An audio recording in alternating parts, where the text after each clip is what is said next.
The Guyana Business Journal and the Caribbean Policy Consortium presents Transforming Guyana.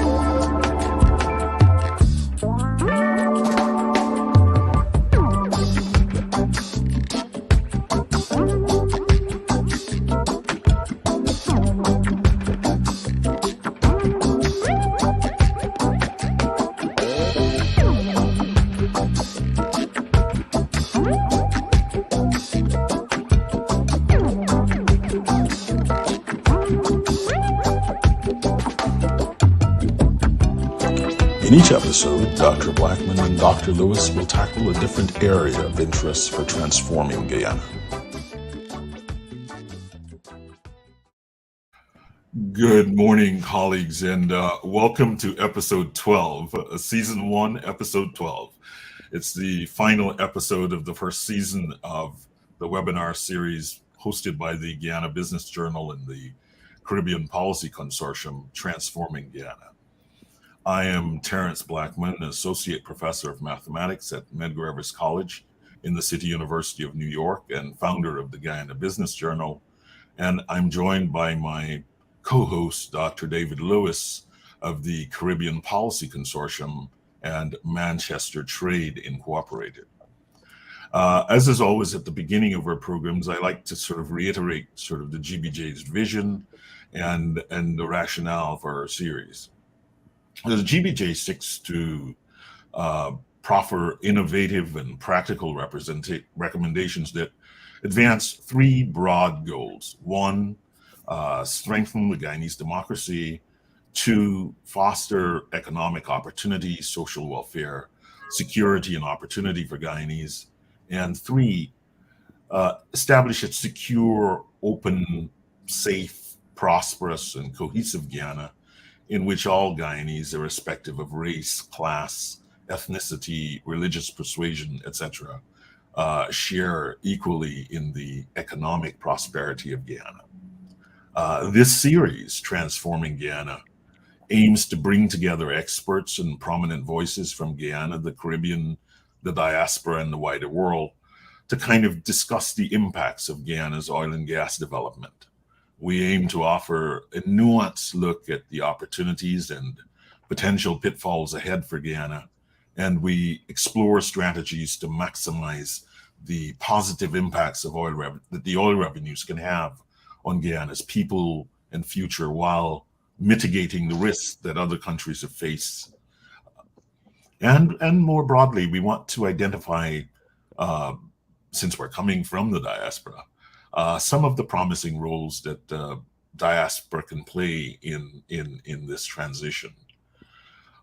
Today, we're joined by Lance Hines, Chief Executive, Brain Street Group, and Director of the Dream Space Foundation, Eldon Marks, Tech Entrepreneur and Innovator, Mike Singh, Chair of the Guyana ICT Tech and Innovation Council, and Erica Piermetz, a digital transformation advisor with eStonia. And we aim to, over the course of the next hour and a half, to shed some light on the idea of digitization and its intersection with the emerging Guyanese oil and gas economy. And since we have some very wonderful guests today, I'm going to let them speak as much for themselves as possible. I'm going to invite David to say a few welcome words, and then we'll get into the program. David? Thank you, Terrence, and welcome to our friends in Guyana, Estonia, and those watching us internationally here in the U.S., the Guyana diaspora spread all over, and folks in Guyana. This is a very telling topic through which we will end season 1 of our Transforming Guyana series, and next month we will launch season 2, so we will share some more information on that. And particularly because Guyana is poised, as we've discussed over many webinars, in different sectors of the economy, agribusiness, services, infrastructure, as well as energy, which has been at the center and the core of many of our discussions, to really leverage the economic growth from the oil and gas boom in the technology sectors. And obviously, for many developing countries across the world, usage of new technologies has been, as that famous TV show, the sort of equalizer in terms of being able to jump decades ahead in different sectors and move forward into the global economy. So there's something there in terms of what's going on in the rest of the world and other markets. But I would just like to throw out for our panel, and as we have those discussions, what I see as the challenge, not only in developing economies, but even in advanced industrial economies, on how do we go beyond the tech devices being entertainment, and how do we make them tools of economic development and action? And I think that is a major challenge. I kind of joke all the time that most people use these devices for music, games, and then chats and social media, and the capacity that the technological devices have to advance economic development and new initiatives and new innovation is sort of missed. Obviously, we've had some very good success stories. Costa Rica, since the 1990s, invested in new technologies, and that's why today they're poised in many areas, leveraging technology for medical devices, pharmaceutical production, or attracting and becoming a hub for global companies in the IT sector. And even in the US, beyond the famous Silicon Valley, which is what everybody thinks about, well, we've got states in New England, in Texas, as well as North Carolina that have been investing in the usage of technology for economic development and transformation for decades. Just recently, 2 weeks ago, the government of El Salvador established our complete duty-free and investment incentives for all import of technological devices across the board, obviously seeking to leverage and incentivize not only the entry, but then the usage and the investments. Some of the key things which I know our colleagues will discuss is the whole issue of, well, you can have the infrastructure, but then you need the practical aspect, the skills training at all levels, but particularly vocational levels, pre-university. Jamaica has had some success in this area, particularly with the Heart Foundation and others for their growing and thriving BPO industry. And we're seeing that across different markets. But also the stimulation of investment in the non-energy sectors to take advantage of technology and what it can offer in terms of economic development, growth. And at the end of the day, the main challenge and opportunity for everybody in Guyana, not just the government, but civil society, the private sector, which is more and better jobs for the Guyanese population. So let me leave it at that. Hope that stimulates our discussion. And welcome to you all. Thank you again, Terence. Thank you, David. So today we're fortunate to be joined by Erica Piermetz, and I hope I'm pronouncing that appropriately, who is a digital transformation advisor at Estonia. Erica sort of has grown to value the perks of living in a digital society and what that society facilitates on a daily basis. She sort of believes that the equity and accessibility of government services for every citizen through the sort of best user experiences, and thinks that this can really effectively contribute to the education of youth in particular.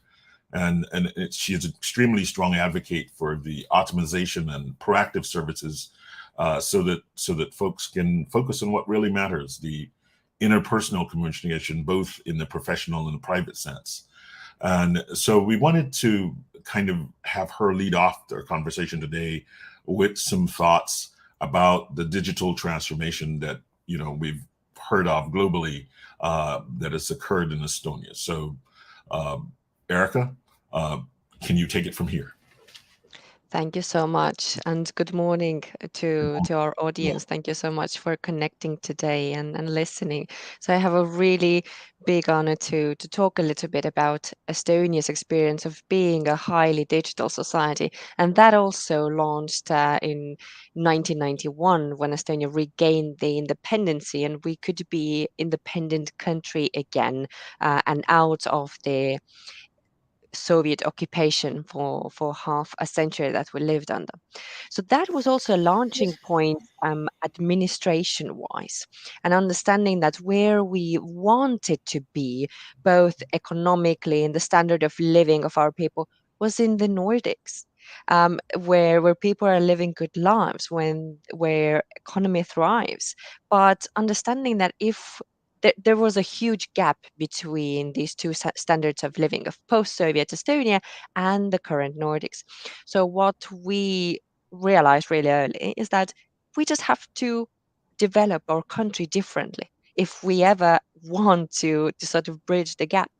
So today I'm going to discuss the seamless citizen experience that comes with our strategy that we took early in the 90s to be a digital first country, meaning using technology as an enabler and the possibilities that technology gives in automatization, in skipping parts, and in actually giving a good user experience to our user who is the citizen. So a little bit about the current background of what exists in Estonia. We have more than 99% of public services that are offered from the government level are in the online channels. So that essentially what it actually means is that it only divorce remains to be a non-digital service so far, and this will be digitalized next year. So really soon we can talk about all services being also in the online format. Um, what it has is a spillover effect also into the private sector, where almost all banking transactions are done online, or Estonia is a really attractive business environment. Here it says you can open up a company in less than 3 hours, but also this is just understanding from the government level that we need our economy in somehow in some digital processes, and digital services can offer minimizing the entry barrier to businesses. And this has led Estonia to be a sort of Silicon Valley of Europe, really the pasture for unicorns. And we have with 10 unicorns for 1.3 million people, so we are a really small nation. That puts us number one per capita in Europe. And here, as a side effect of digitalizing different services, thousands of years of working time is saved thanks to the interoperability, the backbone of our digital state. So essentially, there are three pillars to our um, whole administration from the government level. First component, confidentiality, treats the electronic identity. And that was the first like technological component that Estonia introduced already in 2002, making it mandatory for every citizen and resident, along with their physical identity card, to have electronic identity that was embedded into their official document. So that gave the key already before even giving actual services to people. So every person technically was tied to the entry point of verification of how they would present themselves in the online environment. And that is through the component of electronic identity, which is mandatory. The next idea was about how to create interoperability tool or the technical background or common working place or data exchange place for the government entities, and that was to bring extra that is a simply like I like to call it like a common talking space for the different government agencies, and that is to first of all not have one citizen database that would be central and that therefore will be extremely vulnerable in terms of cybersecurity. But instead, we wanted to avoid creating silos.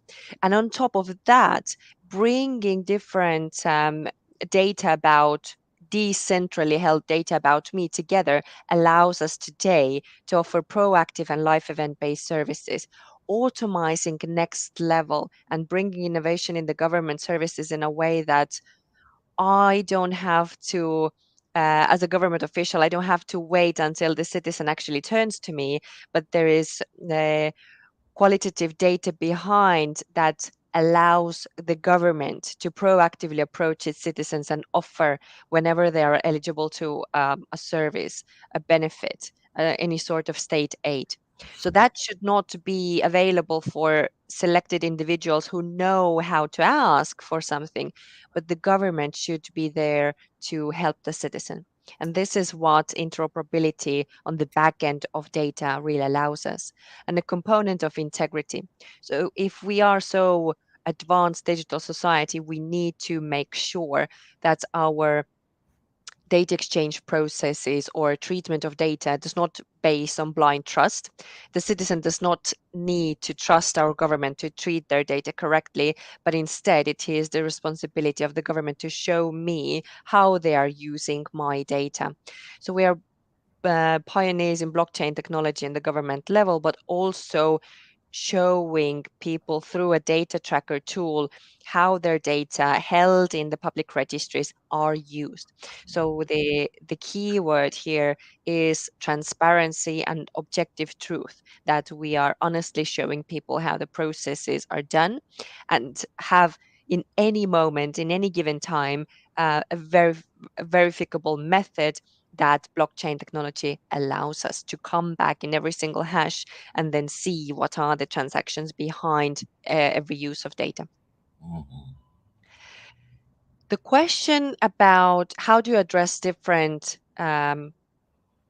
demographic groups, people living in different areas. Estonia is a small nation of 1.3 million, but we are very sparsely located population, meaning that people are living in the remote islands or in very remote villages in the southern part. More than half of our territory is covered in forest.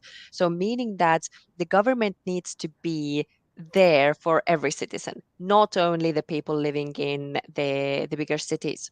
And where we started digitalization journey in 1996 was introducing a Tiger Leap program, which brought internet connection and computers to all of the public schools in Estonia. And we integrated ICT education from the primary level, understanding that we need to invest in our children. So every next generation that we raise from 90s have the digital competencies already included in their curriculum so that they could use digital services and handle the digital world in case they wanted to. You always have the possibility to turn to traditional service, offline service, but if you want, there is a possibility for so you have the skills. And also Look at World was the extensive training program for adults and elderly, that you could go to your local municipality buildings, to your public library. So that, and these courses happen to this day. So, more than 25 years, Estonia has been building the society to be digitally capable, but all the while building the technological infrastructure. We have been supporting from the government level all our user group as well through public and private courses that has now led to 80% of the active population using some sort of digital service. And also, I've put here the photo here of lovely elderly ladies, but the remaining 20% that do not use digital services are not only elderly. So, with the maturing of our digital society, 20, 25 years, almost 30 years of digital processes, our grandmas and grandpas are also very active users of digital services because they are simple. They are backed with trainings, and they have the support in order to use the services.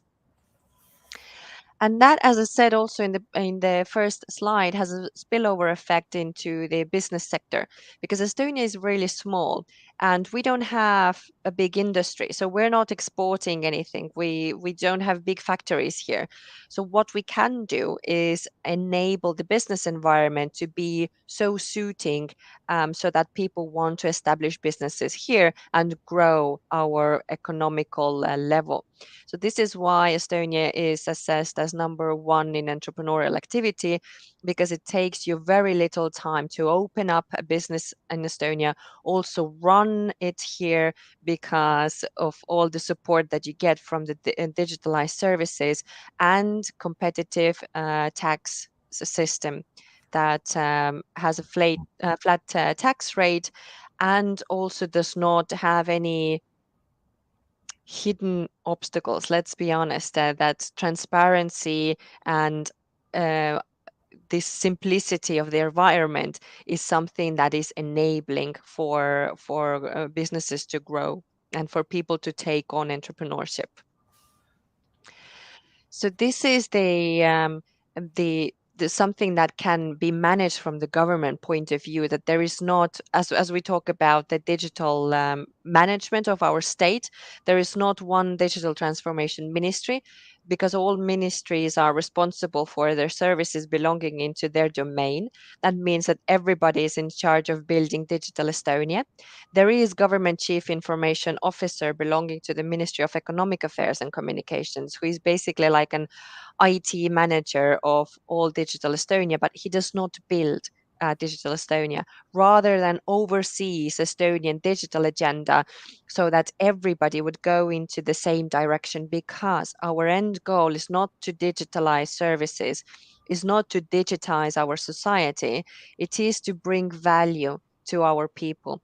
And where we started the digitalization journey was bringing digital processes into services that could bring the most benefit for the regular individual.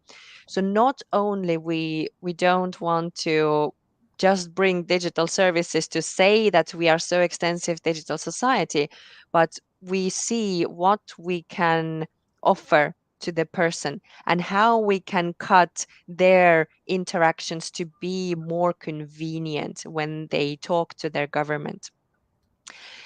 Something just to illustrate the state budget that is assigned to all ministries, and finally using a lot of European Union funds as well to reconstruct our digital society and bring emerging technologies and avoid legacy systems. So that has been a really short insight of what eStonia is.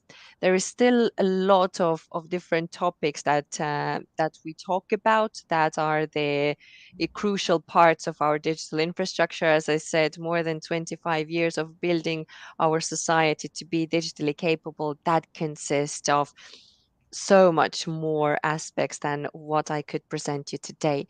But if I could echo just one last thought, then it's not about turning everything digital and saying that we use the maximum technology that we can. So we don't fetishize technology, but we seek to improve people's life quality. So this is really briefly it for me. Thank you so much for the No, interest. thank you, thank you so much, Erica. I think you've set the stage for exactly the conversation that uh, I think I want to ask Lance to pick up as I listen to you. 99% of the services are online. Surprisingly, only divorce is is not. But the questions have already arisen in the chat around the government's responsibility around security of data, and I think you've addressed some questions along those lines. Actually, just this morning, there is a discussion in the Guyanese newspaper around an e-identity card and some of the challenges that the government will have in attempting to implement something of this sort. So I want to bring Lance Hines in the conversation at this moment. Lance sort of has worn a number of hats in the context of Guyana. First and foremost, Lance is a businessman in the IT sector, and he has done some of the more innovative things around the use of IT in education and in broader spaces. but he's also been an advisor. And so perhaps, Lance, if I could ask you to, pick up on where Eric left off. I mean, is there a way, how do you see us as Guyanese sort of bringing these digital services as she's just described? I mean, can we do that? You're muted. Thank you, Terence, and thank you, Erica, for the insight. I should say that some of the pieces do exist. If you look at some of the agencies that we have here, there have been efforts over the years, I dare say before the advent of oil and gas, to attempt to improve the service delivery from government to citizens. There's been work in the court space, there's been work in some of the ministries, Ministry of Finance, and some other areas where some other ministries, Ministry of Housing, the tax administration. So there is some work that's done. I think what would be critical at this stage is some overarching strategic framework in terms of how this is going to be done. Also, to go back a couple of steps and decide how and why we are doing this. As Terence, as you mentioned earlier, we are at a special place at the moment. Oil and gas has now come into the sector, and we are going to be making a lot of money in the coming years. And one of the discussions that I've certainly heard locally is how some of that revenue, or how most of that revenue, is going to be used to transform our economy. So if we're going down that road, it might be useful to decide, well, how that is going to be done and how ICT or digitalization is going to play a part. So if you have development pillars, say in health, education, transportation, wealth, cybersecurity as some 4 pillars, the idea would be to look at how ICT is going to be wrapped around that to make those deliverables at a national sense effective. As I said, so that is where the overall framework, I think, is necessary, especially taking into account where we are. You've got about 3 objectives. How digitization is good in the public and private sectors for cross-cutting support. And then you have, how do you create the enabling environment to have ICT grow by itself in terms of a service industry that will be able to meet the needs of the locally, this local growing economy being what it's going to be, and also continuing to look at you can't stay here. I mean, the idea would be that you're providing service here, and then you look to be a location to provide services even further afield as part of the overall economic growth of the country. So that, I think, needs, and again, let me say that there's work being done in these areas, but a lot of it is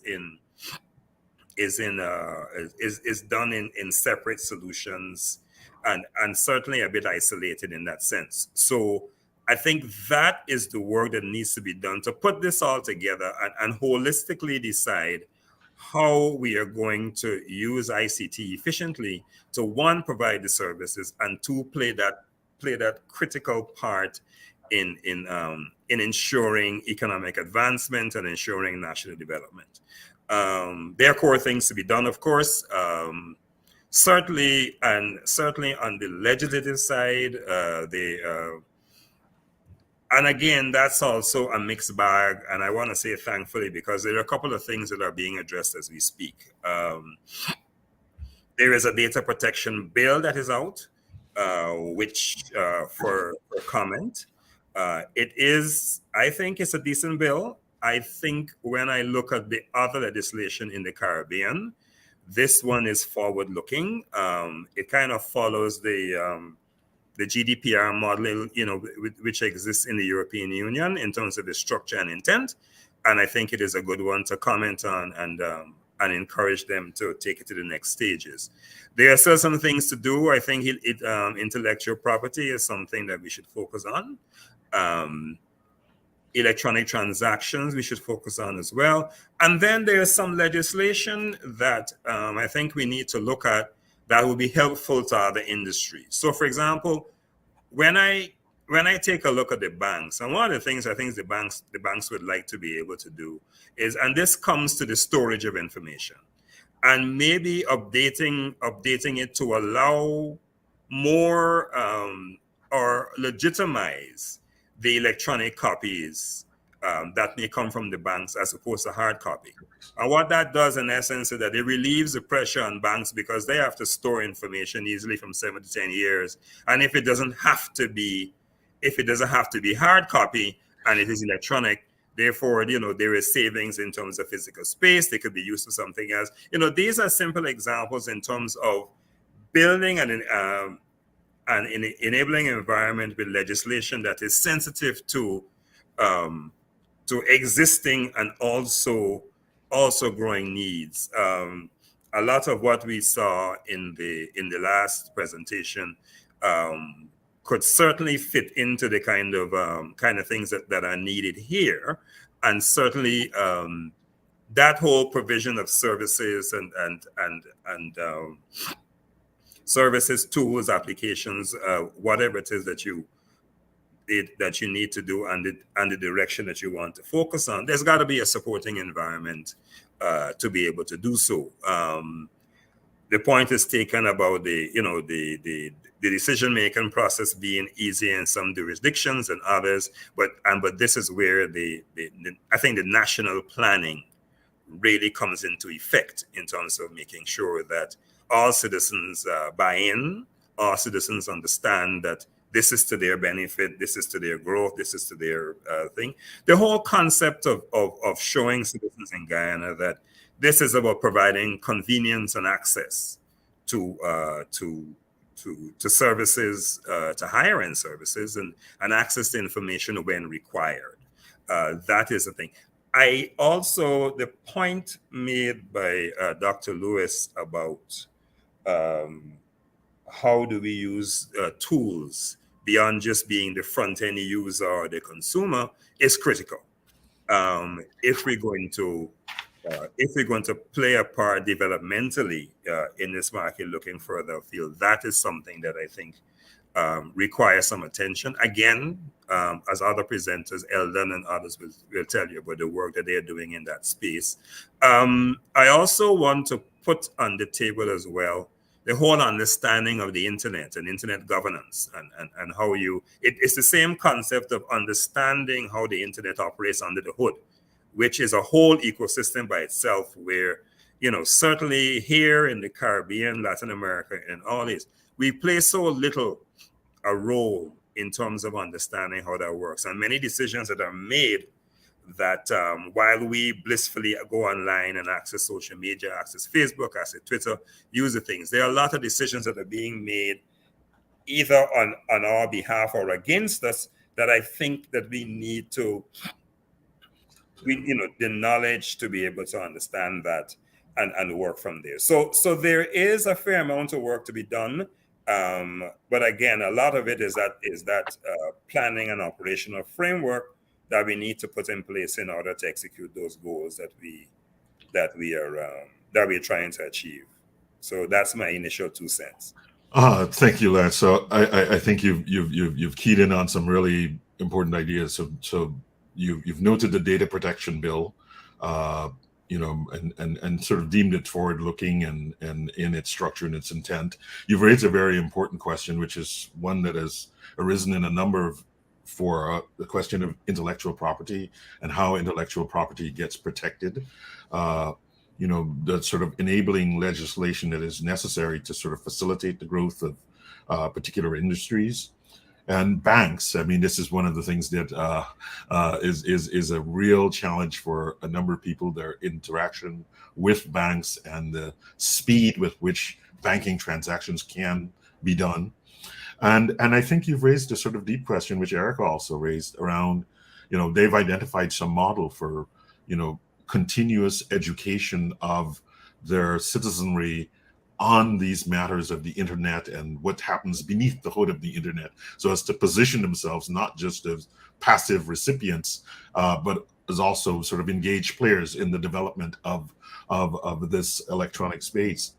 And I wanted to bring Eldon in at this moment to kind of, first off, I want you to say a little about what you do, and then I want you to kind of take stock of what has been said and to sort of figure, what sort of guidance should people have in terms of, being entrepreneurial. I mean, Erica talked about being able to put a business together in a couple of hours.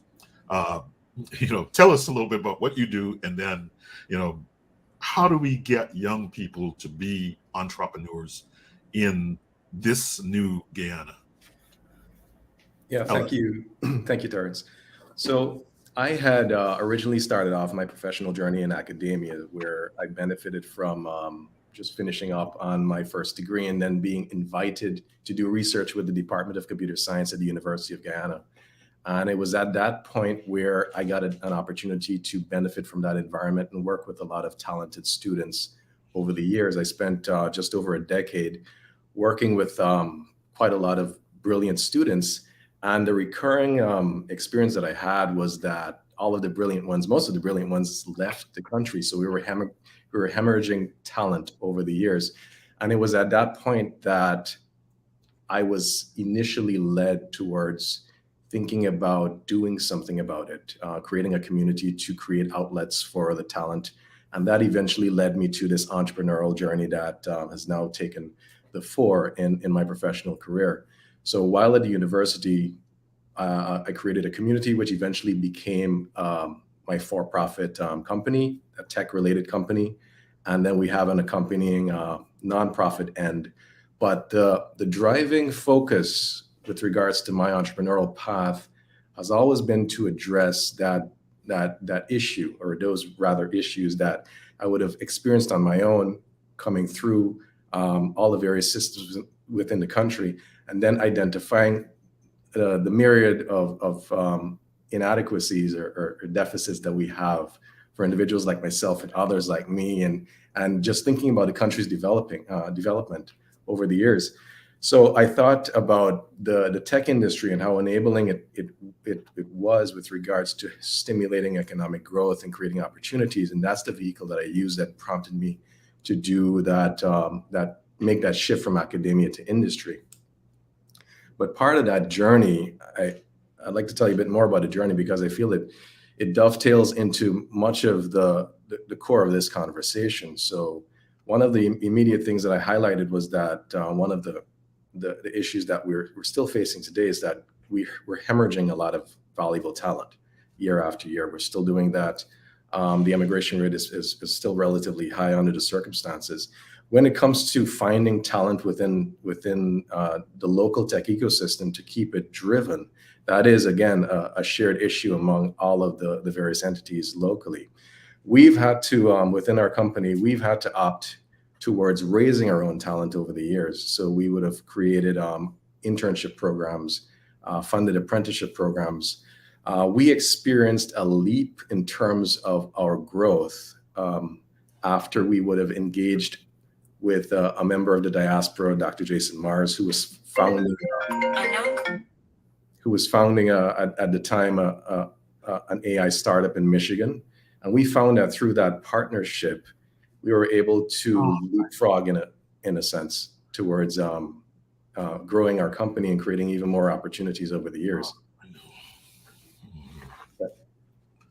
No, I was about to say I know this guy Jason Mars at the University of Michigan. Yeah. Yeah. Yep. Yeah, it's pretty well known. Actually, a plug here for Guyanese. Everyone is now talking about Chat GPT and these large language models. Jason Mars, Guyanese at the University of Michigan, has been a leading light in this area. Sorry about that. I just thought I'd throw that in. Yeah.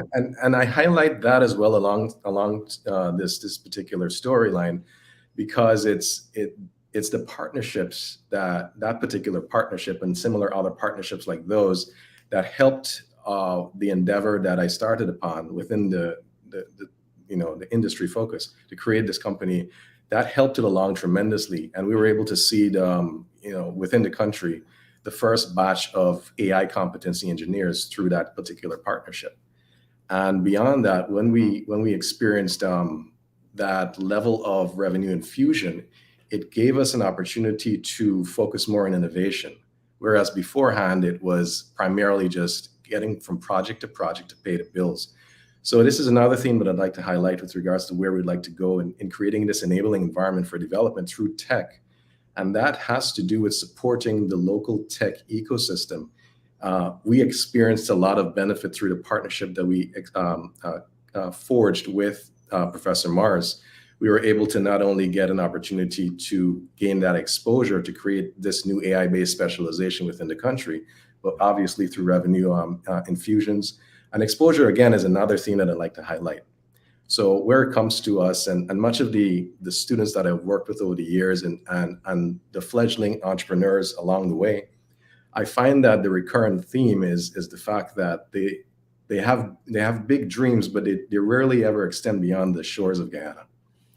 And exposure fixes that in terms of being able to connect with individuals, having forums like these, go to conferences beyond Guyana, and understand what the rest of the world is actually doing. And this leads me into another very important point.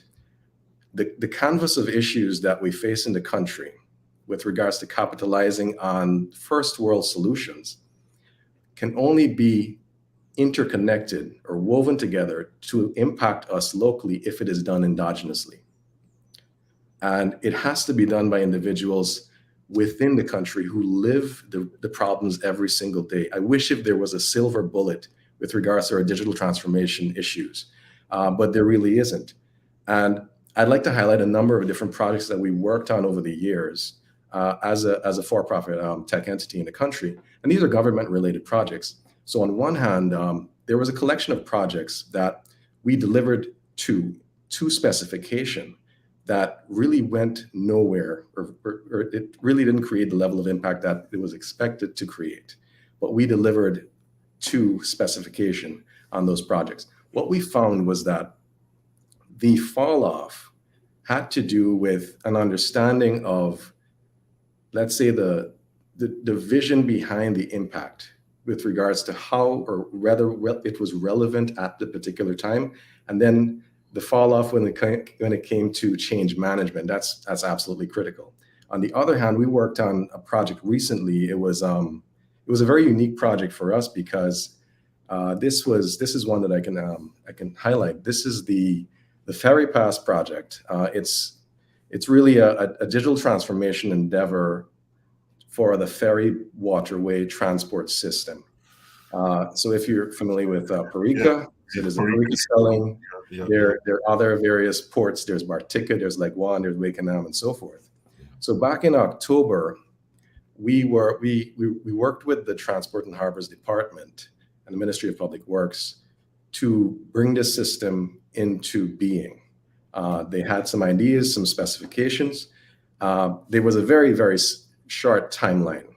But the reason why I highlight that project is because it represents a very valuable case study with regards to how we can have public-private partnerships benefit the citizens in a very strategic way. But the reason why that project was such a success, right now it commutes over 7,000 persons a month. And what's in place there is a scheduling system, so individuals can book online, they can pay via MMG. Right now we're working on integrating credit card-based payments into the system so they can pay via that as well.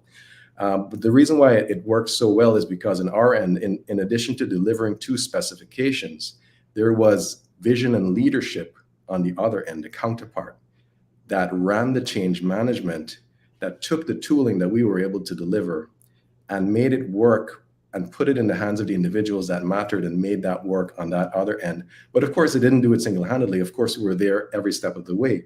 But as a tech firm and delivering on solutions, it's always imperative that there is this accompanying vision and oversight, as well as change management that makes good on the implements that are produced out of these endeavors.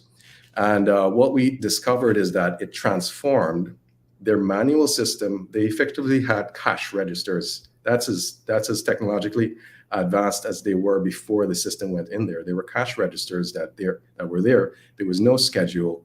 Commuters had to line up sometimes the night before just to hope that they would get onto the ferry. It was a lot of anguish, as you can imagine. There was a lot of corruption, as you can imagine. What we were experiencing after the system went live was that corruption was all but weeded out. Because of the organization that the system was able to bring forth in terms of the schedule, persons were booking in advance. They weren't burning time waiting in line hoping. And what we found is that it increased the commute volume by 30% because individuals were more inclined to use the ferry system now because it completely removed that anguish and that hassle that was previously there. We also experienced with the staff that used this, that experienced the old system versus this new system, that they were leaving work and coming to work with less of an overhead or headache. One of the staff members mentioned that he can now leave work without worrying about the long lines that are building up there and the people that are just waiting, hoping that they'll get onto the ferry. And now we're coming back without any issues or arguments and what have you with regards to the commuters because the system was able to weed all of that out. But again, I mentioned this because of the coordinating elements that were there, not just the ability to produce the software, and it was built right here by our team in Guyana, but it was also a complementing element with regards to the vision and oversight on the side of the ministries and to be able to implement change management. There was a little pushback with regards to the truckers and what have you, and that was directly addressed. And so the critical item here is the fact that change management is absolutely necessary. Vision and oversight, critical even more so. The ability to have the talent at the ready locally. Again, this is another item that I'll throw out there. So like I mentioned, we raise our own talent. We train or upskill our own talent here. The ability to have individuals access an environment that permits them to learn technologies, learn the processes to deliver on those technologies, and then have the opportunities to do so, absolutely critical. So coming back to what I mentioned, I wish that there was a silver bullet with regards to all of the canvas of issues or deficits that exist within the country's digital transformation trajectory, but there isn't. And in closing, I'd mentioned that we have to identify the right conditions to precipitate the ideal environment for us to solve our problems from the inside out. Yeah, you raised. So first, let me say I really like the example. I mean, many of us have thought that the access to water transport is a underutilized feature of the Guyanese transportation infrastructure, and this example that you present of finding ways to more effectively, if you will, ticket. To sell tickets for transportation, and the way in which it's had a positive impact. It's precisely the kind of thing that we have thought that this program was aimed at doing. To say that there are some, we sort of pride ourselves as sort of thinking of ourselves as problem solvers. There are some problems that can be solved, and I think you've just identified, in a sense, the way in which that problem not only needs to be solved technically, but in the context of Guyana, it needs to be solved, in a sense, administratively. And it's the marriage between the sort of tech and administrative elements that will provide results like the ones that you've just described. And I think a good thought experiment would be to say, well, I think in terms of, the organization, I don't know if that's entirely possible, but it's similar to the organization of the kind of minibus transportation systems that exist. I mean, it's entirely chaotic, and I don't mean that as a criticism. I mean that as thinking that is something that can be improved with some thought about how we administer this particular aspect of it. So I want to hold on to that example as I come to Mike's hint, and Mike is the the chair. So first, Mike, tell us a bit about the work of this ICT Council, and then having kind of had some discussion on this ICT Council, what its goals, what is it trying? Is it trying to provide this cohesive environment or framework that Lance has talked about, and then give us some thoughts for the development of the ICT infrastructure and ecosystem as you see it from your approach. Go ahead. Thank you, Professor Blackman and my esteemed colleagues, Dr. Lewis, the enlightened lady from Tallinn, Estonia, and of course, Lance Hines and Eldon Marks, who I know very well. Very good morning, and thank you once again, Terence, for having me on this important webinar. Let me begin by saying that other than the ICT, tech, telecoms, and the National Dog Food Vendors Association, we have no voice at the Private Sector Commission of Guyana. You've got manufacturing, you've got all the other segments, but no cohesive voice, no cohesive body in Guyana that represents the combined interests of those in the service provider space, such as JT&T, eNetworks, Digicel, or the ICT space, those providing BPO services such as Teleperformance, Qualfund, etc., or even innovation. And so it is important that in order for a country or a society to move forward, you must have some benchmarks, you must have some clear rules of engagement, you must have some standards to be adhered to, or else you're going to have total chaos.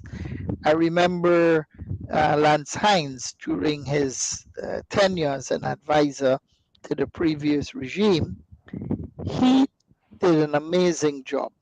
They actually had people in Guyana, and Lance will remember, from as far as ICANN, the Internet Corporation for Assignment of Names and Numbers, with the, I think it was the CTU.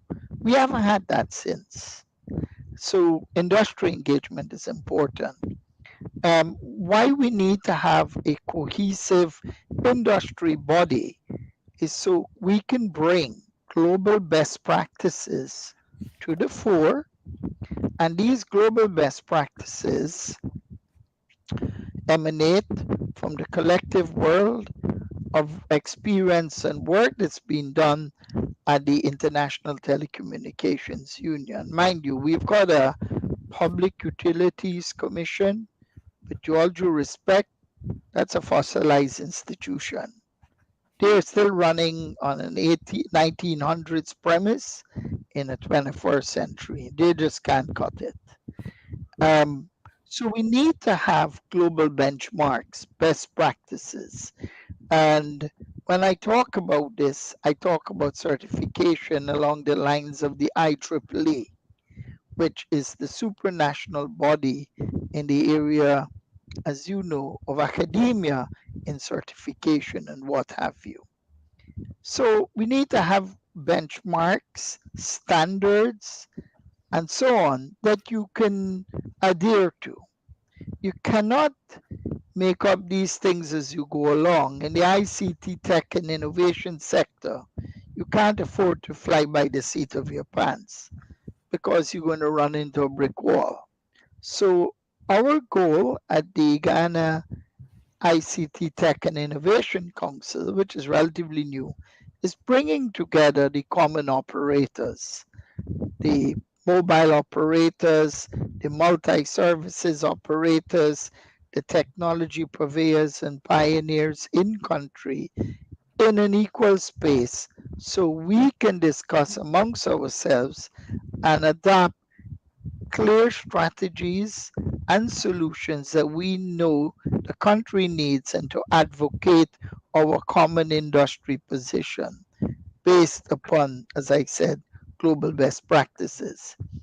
I will be remiss if I did not salute the dynamic leadership you have today at GT&T and the Digicel for what they have achieved in a short while.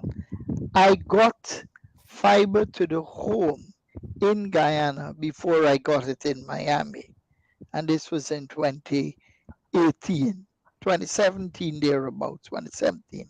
So I must congratulate GT&T. They have been spending lots of money to get fiber rolled out. And rolling out fiber is not 2 pence, very expensive proposition. I also congratulate Digicel on the work they're doing. I saw an installation at someone's home via Digicel. It was seamless. Great company. I can't speak for eNetworks because I'm not a customer, but I'm certain they're also doing an equally good job in their service footprint. Um, Secondly, I don't know how many of you are familiar with an unsung hero of Guyana by the name of Dylan Clark.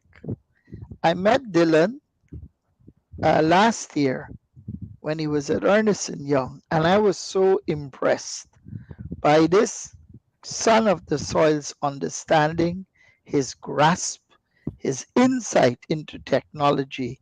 And when I said, Dylan, let's get this organization going, he said, Mr. Singh, leave it to me. Tell me what you want me to do. So the mission, the bylaws, everything that this organization is going to run on, Guyana owes an immeasurable debt, Dr. Blackman and other panelists, to Mr. Dylan Clark. So I like us all to join in saluting him for his selfless service to the country of his birth. And I can tell you, he never took one penny. He gave freely of his time and his intellectual capital. And we hope to formally have a big launch of the organization, but I can assure you all of the common service providers are on board.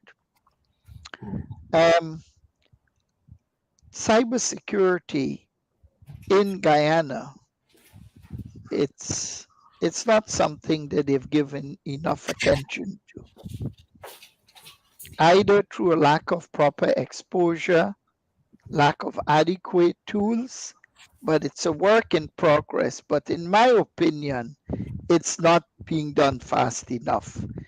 We would have read, learned, or seen in the not too distant past that the Ministry of Natural Resources website was defaced by suspected Venezuelan actors. Well, I have a message for the powers that be in Guyana. The next time the Venezuelans or other unfriendly actors strike against Guyana, they're going to take down your power utility, they're going to take down your water system, they are going to hack into your central bank and leave you penniless. The Bank of Bangladesh, 2.5 years ago, the central bank lost $2.5 billion. They're still trying to find who did it. Even Hercule Poirot might wring his hand in order to discuss. So Guyana is clear, stark, naked, and open for some good cyber assaults. It does not help your cause when you embrace all of this Huawei technology. The National Data Telecommunications, the National Data Management Authority of Guyana is a sitting duck. The entire backbone of that NDMA was designed, it was created, designed, and it's operated by Huawei. The so-called Smart City Network Operations Center at the Artachon Convention Center is operated by Huawei. So every piece of data, whether mission critical or not, being transmitted by the government of Guyana, its agents or its civil servants, our good friends in Beijing, Comrade Xi, and the entire Chinese state apparatus are having a deep look. Not too long ago, the Chinese ambassador to Guyana presented the Prime Minister of Guyana with over 100 pieces of Huawei equipment. I texted the Prime Minister of Guyana and I said, this is a Trojan horse. I never got even a thank you. So they are walking into, like walking on a digital landmine willingly. So my advice for the government of Guyana and the powers that be, you need to rip out every piece of Huawei gear and equipment. And if you don't know what to do, you know how to get hold of me. Call Mike Singh. I can help you to remove all of that spyware and replace it with credible equipment. I don't want money for doing this. I'm doing this for my country as a patriot. But in the face of such carelessness and cavalier approach to national cybersecurity, I have an overarching moral obligation and a fiduciary trust to speak the truth. You can always get the truth from me. I have no hidden agendas. I don't work for Chinese state intelligence. But that is a serious issue. And let me add, Professor, they're also going to attack the oil and gas network here. Not if, but when. If you're transmitting data on networks that have Huawei equipment, you're leaving yourself wide open for abuse and more than likely total shutdown. What happens if the mainland Chinese, I'm giving you a situation, the United States and mainland China goes to war. Guyana is a soft underbelly. There are American assets in this country. What is going to be the result if and when mainland China decides through their access to our network to sabotage some of those wells and you have a massive oil spill? This is not fairy story. This kind of stuff has happened before. And I think the government of Guyana just throws caution to the wind. And similarly, I've heard from reliable sources, the United States will be less inclined to share critical intel with countries that have Chinese state funded or Chinese companies whose equipment are in their national networks. Well, you've raised a very, very important issue here. Thank you, sir. Of national security. You've raised the issue of the broader sort of geopolitical circumstances that are at play in terms of, the tensions, the competition between the People's Republic of China and the United States. You've raised sort of a very important issue, and it's one that arose at you've raised it in a national security context of this question that arose in Erica's presentation around, how do we ensure that as we proceed along this path of digitalization, how do we ensure the integrity of the electronic information at the level of the individual? How do we ensure this at the level of institutions? And I think you've added the extra dimension of how do we ensure the security at the level of the nation? And you've raised the recent issue of the hack of the website of the Ministry of National Resources by allegedly actors whose sympathies lay with the Venezuelans, following the result at the International Court of Justice. David, you've heard all of the speakers.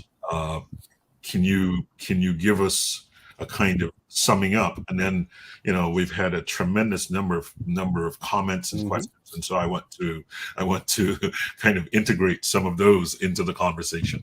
So, David, you have the floor. Thank you, Terence. Mike, excellent, and particularly the last point regarding the global national security implications of technology use and linkages. It's not just Guyana that's an underbelly, it's the entire Caribbean. And it's unfortunate. Thank you for putting that message up. No, we're not just swapping one vendor of security with another. If the Caribbean continues on the line, and I'm talking of most of our prime ministers and presidents, to equate large power influence just because they're large.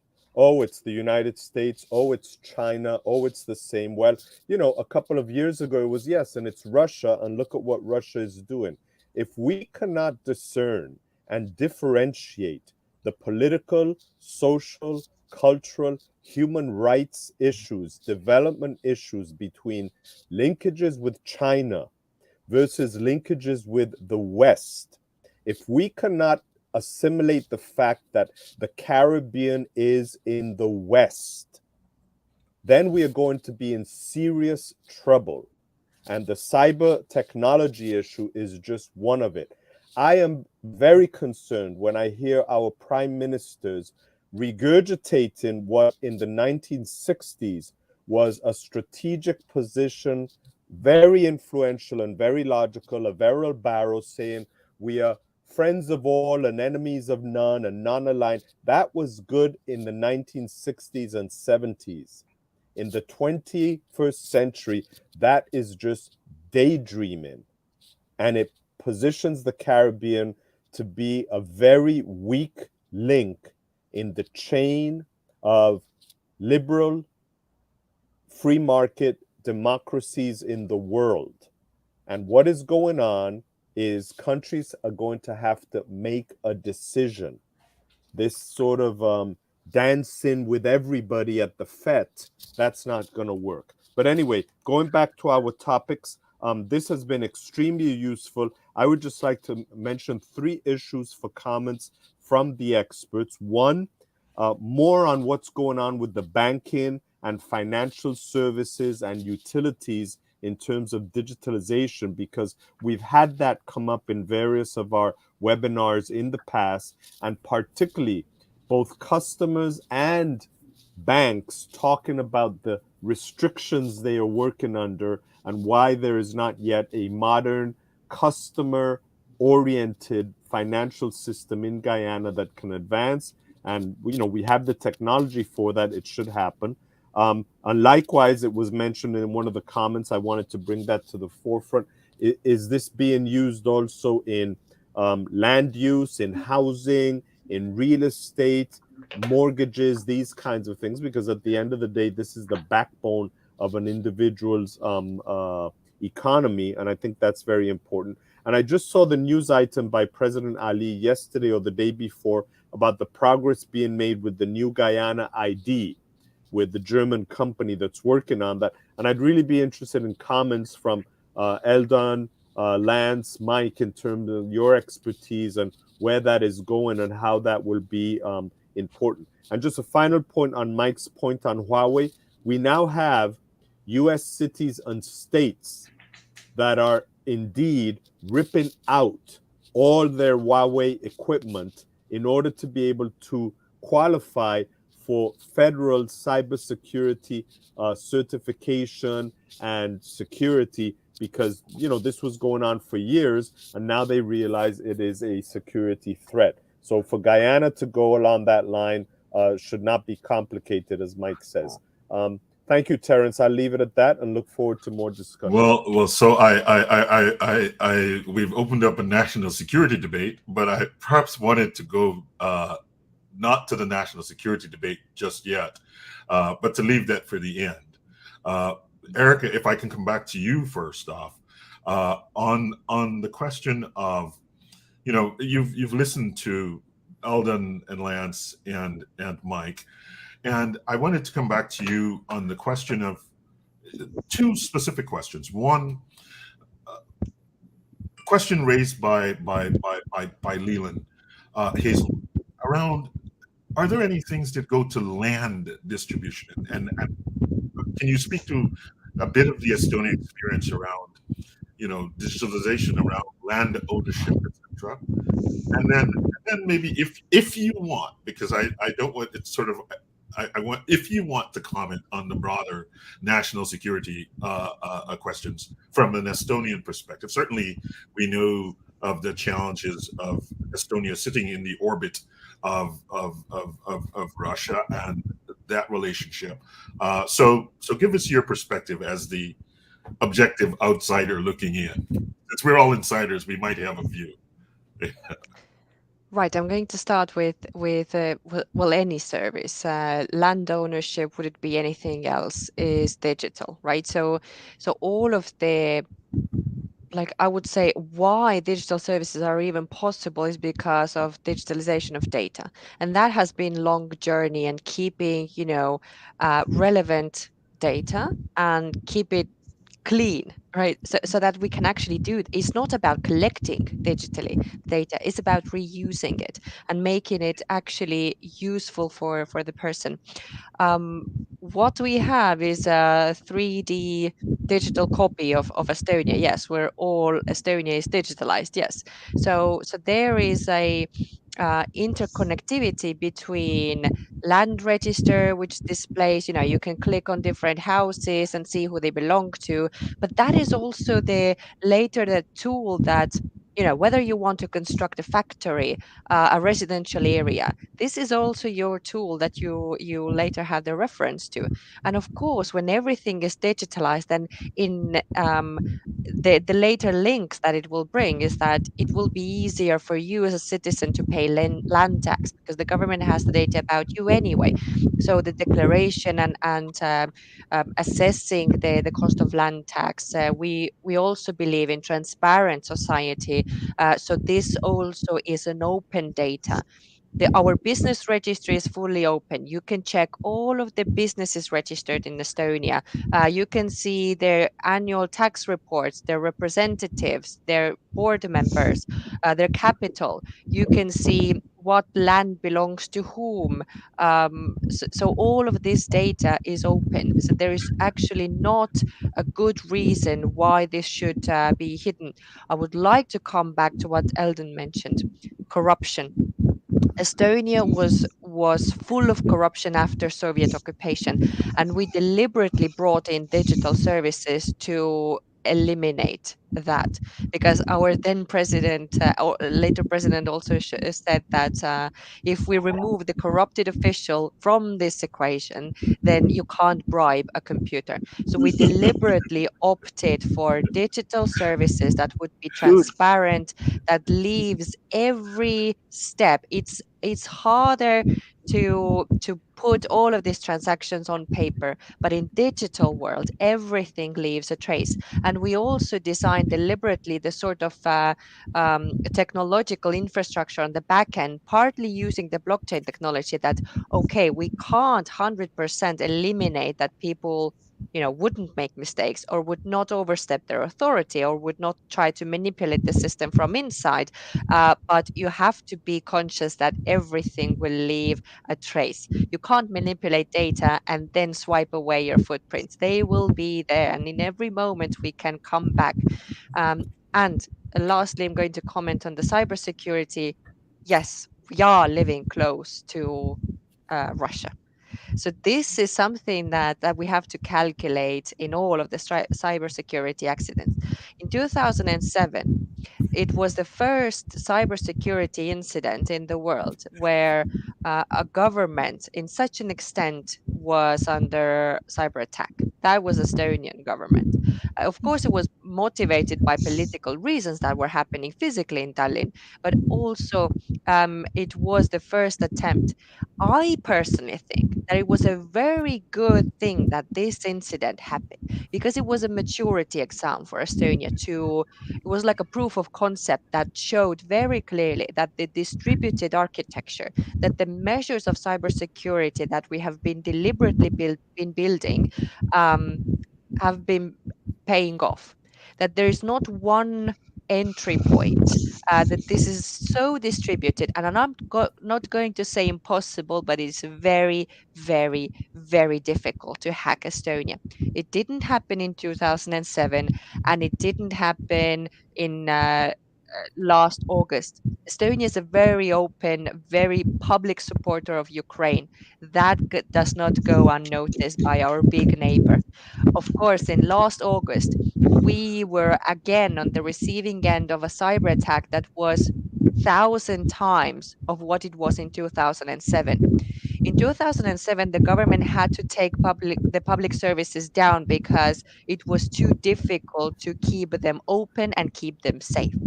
In last August, the regular person hardly noticed. Our government chief information officer tweeted on this time of incidents that as an IT head of the country, I sleep safe. I sleep deeply knowing that Estonia is protected. So this is you can't build digital structures to be dependent on a specific technology, on a specific service provider. What if they discontinue? What if political motivations change? What if there becomes an economical benefit? In Estonia, there is a really extensive public-private partnership model. The government does not code. We procure 95% of all the technologies used in Estonia, but they are procured specifically with the conditions that the government sets, not what Apple wants to sell us. Not that we use their services, but in general, not that whatever cloud services want to sell us. We as a country set the conditions and rules and the compliances for cybersecurity. Thank you, Erica. That's a good response. So you made a very interesting question. You made a very interesting assertion. You can't bribe a computer. And so I want to put that to Lance Science. Can you bribe a computer in Guyana? You're muted, Lance. You're muted, Lance. You can't bribe the computer, but you can certainly bribe the person behind the computer. So let's get that very clear. Again, we come back to a lot of this requires a bully pulpit, sad to say. If you're going to talk about corruption in various agencies and stuff like that, because I'll tell you what happens as well, is that in many instances over the years, when you try to implement solutions, the amount of sabotage that you get just trying to do that is a problem as well. So it is, if you're lucky enough to go into an agency who is, you were there on the same page, like what Ellen is talking about, that is good and that is how it is going to work. Some of the larger institutions in the past, this has proven to be difficult just because you're interfering on the ground with specific interests that need to be served. The money in corruption is because of the time it takes to process things. So an application could take 3 weeks, 4 weeks, 6 weeks, 3 months, whatever it is. If you want it to be faster, that is where the issue comes up. So if you want it tomorrow, well, then you have to be willing to pay for it. So the tactic is and should be that, how do you reduce that?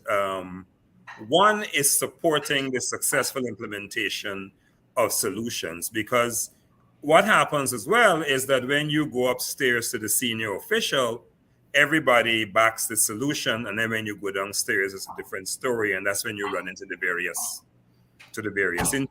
thing. Many years ago, I mean, we don't have time, but certainly there are horror stories I can share about trying to put solutions into some agencies or locations. I run into very difficult problems trying to do that. I do not believe it is as bad now as it was then. There's but there needs to be the message that should be sent to say, well, look, those days are over, and we are putting in systems that everybody is going to support, going in. But that's a bit of a challenge still, to be able to go and do that. And this is where I come back to planning, and this is where I come back to saying that there's got to be an institution, at least in the short to medium term, that sits on top of this stuff and drives it, and says, well, this is the reason why we're putting in the solutions, and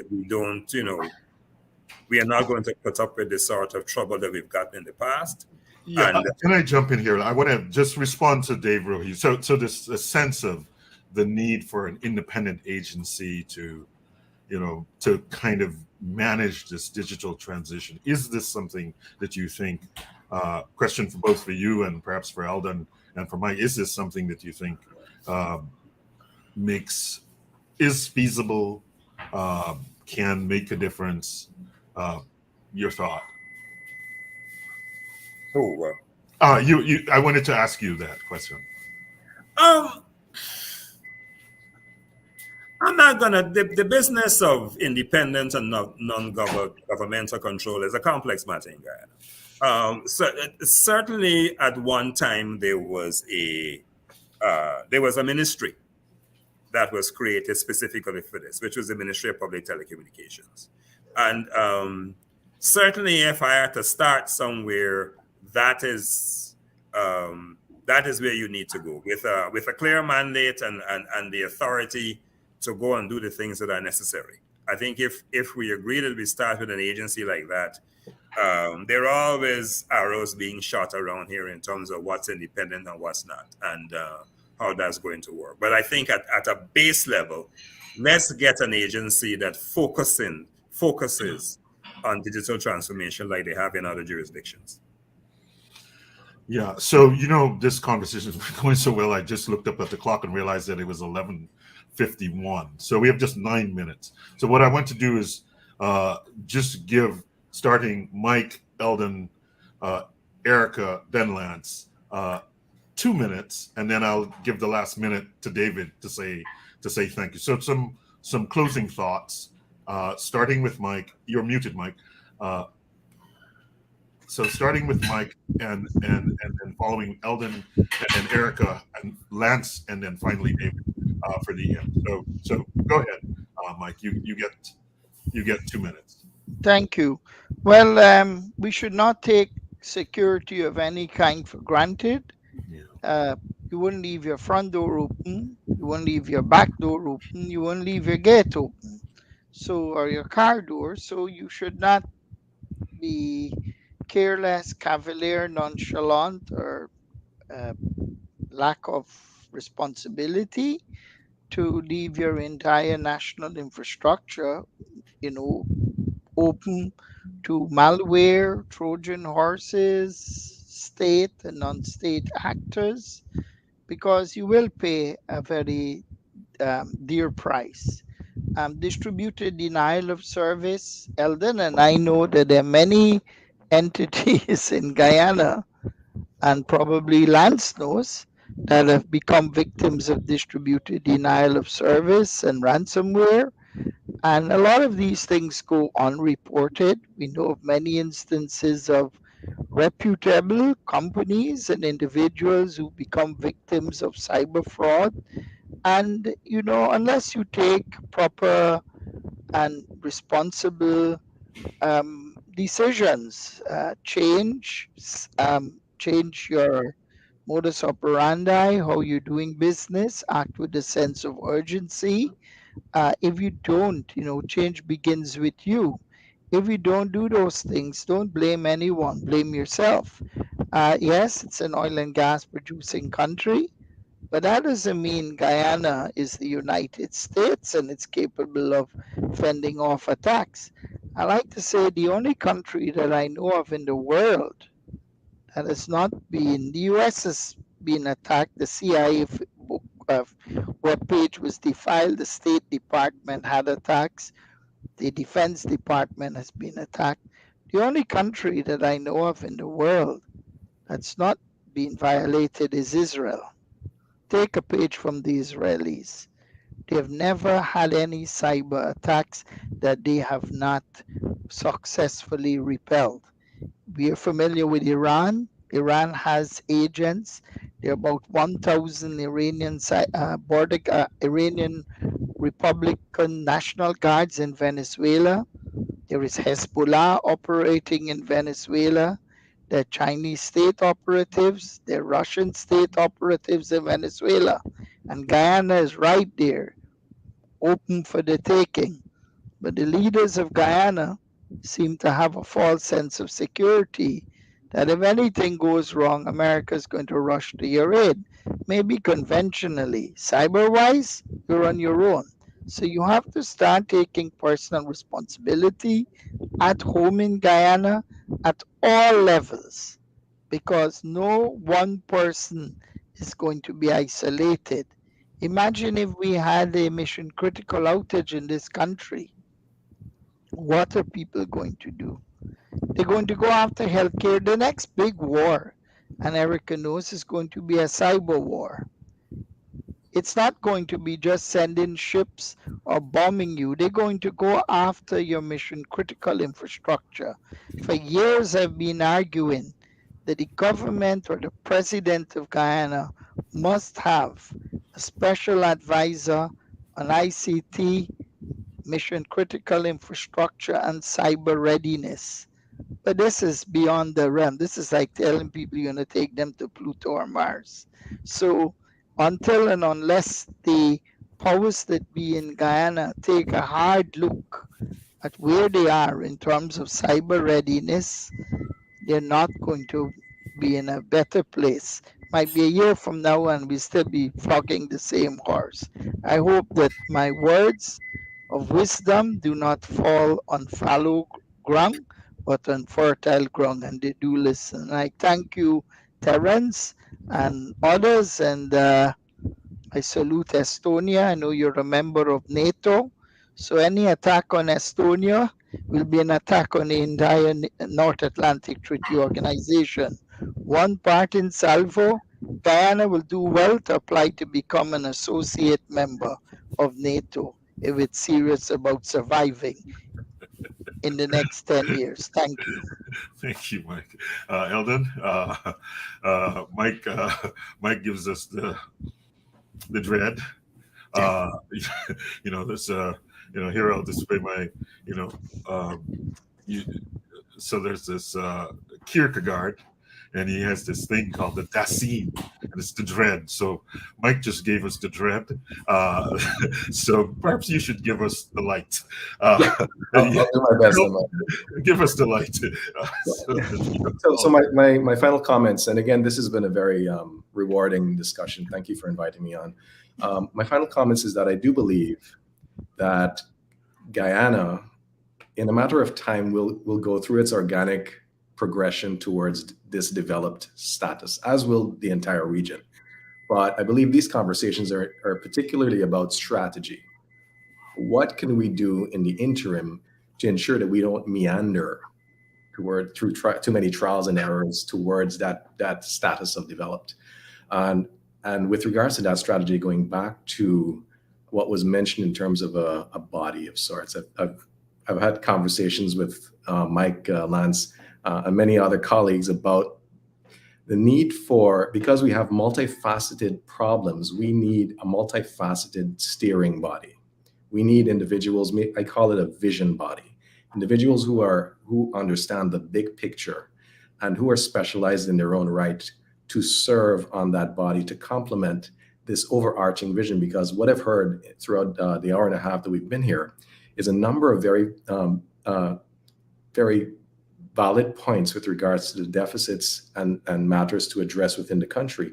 But we need a canvas. We need to understand how do those issues interrelate? What do we approach first? how can we optimize our impact throughout this entire thing? There's all the way from, you know, education. How can we support the human capital, the development of the human capital, all up towards infrastructure, you know, ensuring that we instill quality and trust, the infrastructure for quality and trust through technologies, and moving from an analog society to a digital one.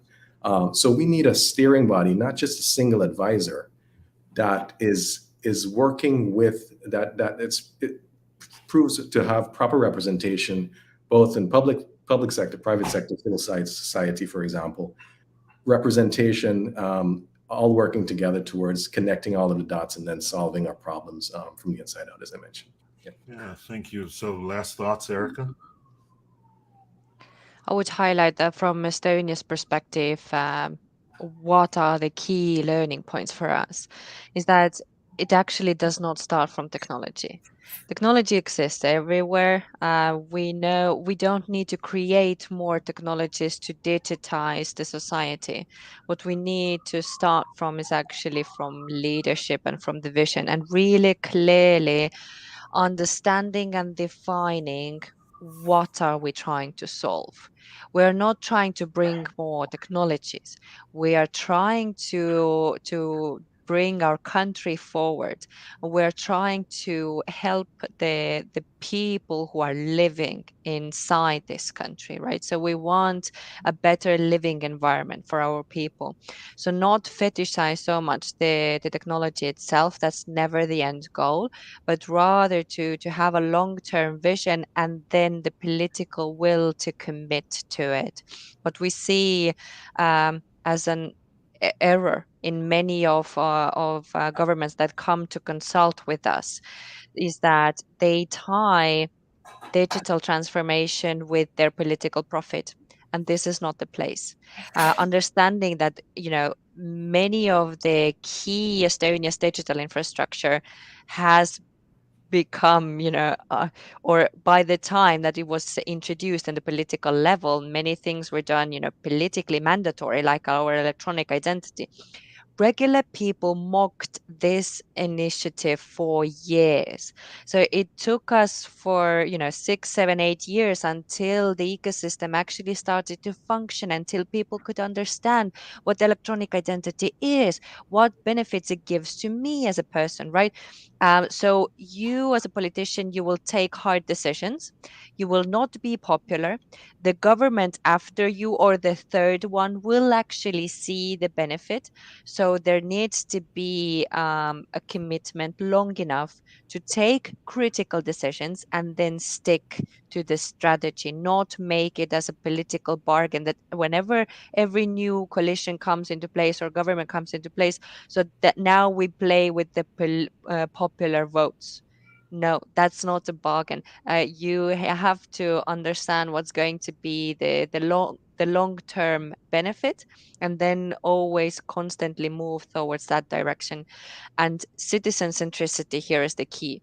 We in Estonia, we clearly believe that we put the citizen in the center, and then we run process around the person, not put the person and then put it around it, run in the system. We're not the taxi drivers for our documents, for example, right? From the using the technology, we can automate so many processes to bring better life quality for people. And if you put always the citizen there as a central point, as your focus, a lot of the digital transformation processes start to make sense. So what you need to focus is on leadership and to commit to it, create good legislative background so that it will be regulated well, and then, you know, just see how, you know, you have to think like an entrepreneur in the government level. How I'm going to improve my customer's life, and my customer in the government is my citizen. Thank you, Erica Lance. Citizen centricity and leadership. You get final thoughts? Only to put forward what I think has been a somewhat old conversation, but I think the temptation is always to say that we need the government to do X, and we need the government to do Y, and they should push forward and do that.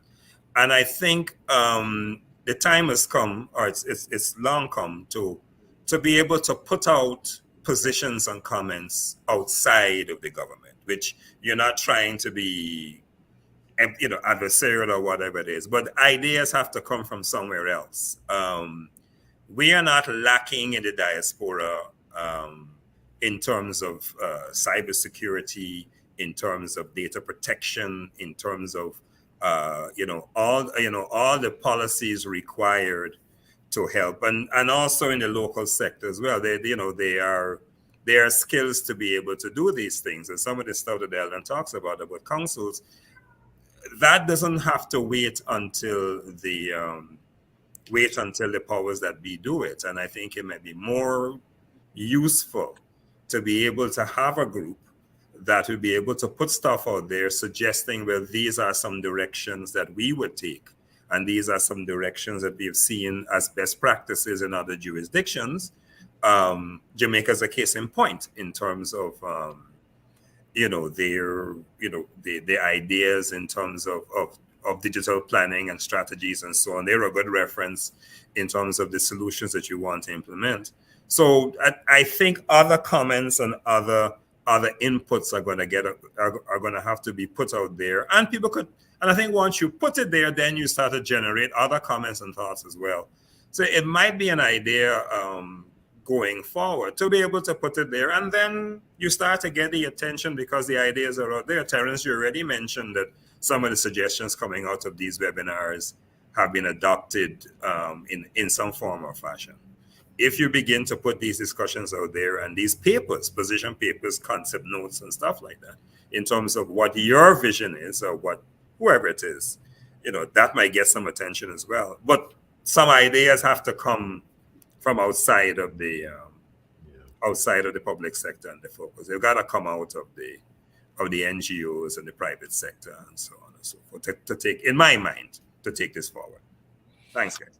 Thank you. I think this has been one of our thoughts, guiding principles, is that, ideas matter, and they really do matter profoundly. And, it really does matter who runs the middle school, the high school, the public telecommunications. And so, David, you get the last word to say thank you, and we'll pick this up again second Wednesday in the month of June. Thank you, Terence. Erica, Mike, Eldon, Lance, excellent session. The key takeaway: technology and digital transformation are just the tools for human development at all levels. Just like before, the tool might have been the engine, the tool might have been construction equipment. That's what it is, and we need to make sure that public sector and private sector wrap their head around that. And the whole issue of the citizen as a customer and beneficiary of this digital transformation tools. I'd like to thank you all. Remind everybody we will be having the start of season 2 of Transforming Guyana, episode 1, on Wednesday, June 14th, the second Wednesday of the month. You will receive notices. Our topic that day will be revenue sharing, and the discussion on that with regards to the oil revenue in Guyana.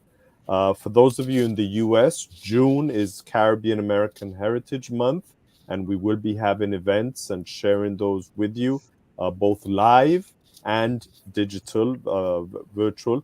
And we will also be having a live event in Atlanta this coming May 24th, Wednesday, May 24th, with the Guyana Association of Georgia, and a variety of Guyanese diaspora experts and Guyanese experts from Guyana. Terence will be chairing that with the Guyana Business Journal, and we will send you notices for that as well. I know some of you have Atlanta connections, Mike particularly, so that's something that we would like you to share with your networks as we advance.